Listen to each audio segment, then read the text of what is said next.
1,00,000 ಸುವರ್ಣ ವರಹ. 1,00,000 ಸುವರ್ಣ. 1,00,000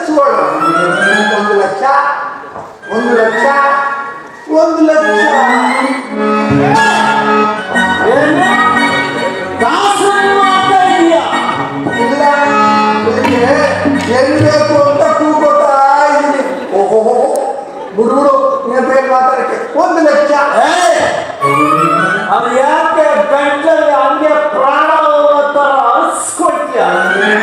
ನನ್ನನ್ನು ಯಾರು ಅನ್ಕೊಂಡೆ ಇರಬಹುದು ಅಂತ ಈ ಮೊಸಳಕ್ಕೆ ಬರೆ.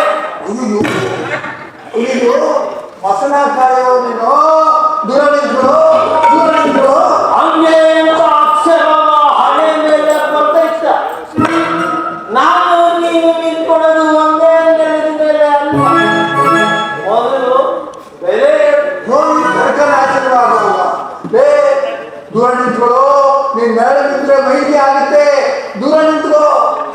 ನಾನು ಎಷ್ಟೇ ಹಿಂದಕ್ಕೆ ಹೋದ್ರು ನಾನು ನೀನು ನಿಂತ್ಕೊಳ್ಳೋದು ಒಂದೇ ನೆಲದ ಮೇಲೆ ಅಲ್ವಾ?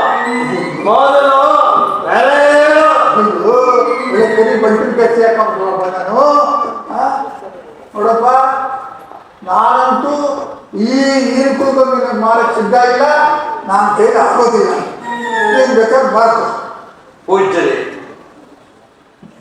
ಹೀನಕ್ಕೋದವನು ಮೇಲ್ಕೋದವನು ಎಂದು ಮಾಡಿಕೊಂಡಿರುವುದು ಮನುಷ್ಯನ ದೃಷ್ಟಿಯಲ್ಲಿ ಮಾತ್ರ. ಆದರೆ ದೈವ ದೃಷ್ಟಿಯಲ್ಲಿ ಎಲ್ಲವೂ ಒಂದೇ ಇರಬೇಕಿದೆ. ಆದ್ದರಿಂದ ನನ್ನನ್ನು ಈ ಮಹಾತ್ಮರಿಗೆ ಮಾರಿಕೊಂಡು ನೋಡಪ್ಪ, ನನ್ನ ಕೈಲಂತೂ ಸಾಧ್ಯ ಇಲ್ಲ, ನಾನು ಮಾಡೋದಿಲ್ಲ ಅಂತ ಈ ಕೆಲಸ ಕೈ ಹಾಕೋಲ್ಲ.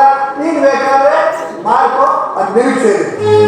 ಮಹಾತ್ಮ, ಇಂದು ಸೂರ್ಯನು ಅಸ್ತಮಿಸುವ ಮುನ್ನ ಈ ಮುನಿಕುಮಾರನಿಗೆ 1,00,000 ವರಗಳನ್ನು ಕೊಡಬೇಕಾಗಿದೆ. ಆದ್ದರಿಂದ ದಯಮಾಡಿ ನನ್ನನ್ನು ತೆಗೆದುಕೊಂಡು ಕೃತಾರ್ಥನಾಗಿ ಮಾಡಿ. ನಿನ್ನ ನೋಡಿದ್ರೆ ಏನೋ ಒಳ್ಳೆಯವನನ್ನೇ ಕಾಣ್ತೀಯ. ಮತ್ತೆ ಪೂಜ್ಯರೇ, ನಾನು ಹಿಂದೆ ರಾಜನಾಗಿದ್ದವನು ಕೆಲಸ ಮಾಡುವನೋ ಇಲ್ಲವೋ ಎಂದು ಅನುಮಾನವಿಲ್ಲ. ಇಲ್ಲ ಪೂಜ್ಯರೇ, ಧರ್ಮ ವಿರುದ್ಧವಾಗಿರುವ ಯಾವುದೇ ಕೆಲಸವಾದರೂ ನಾನು ಮಾಡಲು ಸಿದ್ಧನಾಗಿದ್ದೇನೆ. ಧರ್ಮವೋ ಕರ್ಮವೋ ನಾನು ಹೇಳೋದನ್ನು ಕೇಳ್ತೀನಿ ಅನ್ನಲ್ಲ, ಅಷ್ಟೇ ಸಾಕು.